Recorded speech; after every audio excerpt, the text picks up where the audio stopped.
Hello, hi, నమస్తే. నేను మీ లక్ష్మీనాయుడు. ఈరోజు మా పెద్దలు చెప్పిన మాటలో ఏం చెప్దాం అనుకుంటున్నానంటే, అప్పు లేని జీవితం స్వర్గంతో సమానం.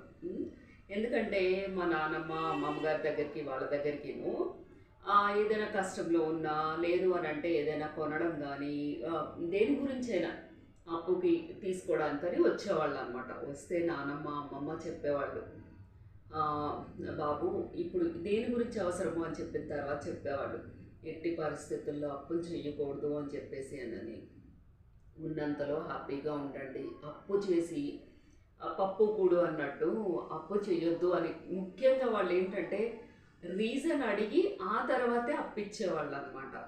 అంతేకాదు మనమైనా సరే హ్యాపీగా ఉన్నంతలో హ్యాపీగా ఉండాలి, అప్పులు చేసి తిప్పలు పడద్దు, సరేనా?